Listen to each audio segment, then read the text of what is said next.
कहानी की शुरुआत में हम पीयूष नाम के लड़के को देखते हैं जिसका आज जेल में पहला दिन है। पीयूष का पूरा बचपन अपराधियों और ड्रग्स माफिया के बीच बीता था। उसकी माँ घर चलाने के लिए ड्रग्स बेचा करती थी, जिसकी वजह से स्कूल में टीचर उसे सभी बच्चों के सामने शर्मिंदा किया करते थे। जल्द ही पुलिस ने उसकी माँ को रंगे हाथों पकड़ लिया, जिसके बाद उन्हें 24 साल की सजा सुना दी गई और तब से ही पीयूष एक अनाथ की जिंदगी जी रहा है। एक दिन जब वो पास की राशन की दुकान पर कुछ लेने गया तो वहाँ खड़ा एक आदमी उसकी माँ के बारे में गंदी गंदी बातें करने लगा। उसने यहाँ तक कह दिया कि उसकी माँ वेश्या थी, जिसके बाद पीयूष का गुस्सा फूट पड़ा। पीयूष की गर्लफ्रेंड पर ने उसे वहाँ से जाने के लिए कहा, लेकिन जब उस आदमी ने पर को भी अपनी रखेल बनाने को कहा तो पीयूष से ये बर्दाश्त नहीं हुआ और बिना कुछ सोचे समझे उसने वहीं पर उसे गोली मार दी। इसके बाद हम पीयूष को एक इंटेरोगेशन रूम में देखते हैं, जहाँ एक पुलिस वाला उसे बुरी तरह पीट रहा होता है। अब क्योंकि पीयूष की उम्र 18 साल से कम थी, इसलिए उसे कड़ी सजा के लिए जेल नहीं भेजा गया, बल्कि सुधार के लिए यूथ डिटेंशन सेंटर में डाल दिया गया। आपको लग रहा होगा कि शायद यहाँ जिंदगी आसान होगी, पर अफसोस ऐसा नहीं था।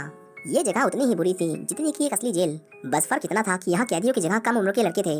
यहाँ भी ताकतवर लोग कमजोरों को दबाते थे और इंसानियत नाम की चीज कहीं नजर नहीं आती थी। पीयूष के साथ एक और लड़की को यहाँ लाया गया था, जिसका नाम फ्लूक है। उसका गुनाह यह है कि वो ड्रग्स बेचते हुए पकड़ा गया था।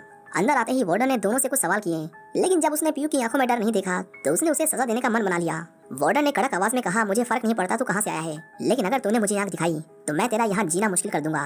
वो उन्हें एक चेंजिंग रूम में ले गया और बियर नाम के एक और कैदी से कहा कि आज इनका पहला दिन है, इन्हें सीधा कर दो। बियर ने गर्व से जवाब दिया कि सर आप चिंता मत कीजिए, जब तक हम इस रूम से बाहर निकलेंगे ये दोनों आपके पैरों में गिरकर रहम की भीख मांग रहे होंगे। वार्डन के जाने के बाद बियर ने पीयूष से उसकी पैंट उतारने को कहा और फिर उसे नंगा करके उसका मजाक उड़ाया। इसके बाद उनके बाल काटे गए और ये तो बस शुरुआत थी। आगे जो उनके साथ होने वाला था वो उनके लिए किसी डरावने सपने से कम नहीं था और ये सपना उन्हें अब हर दिन जीना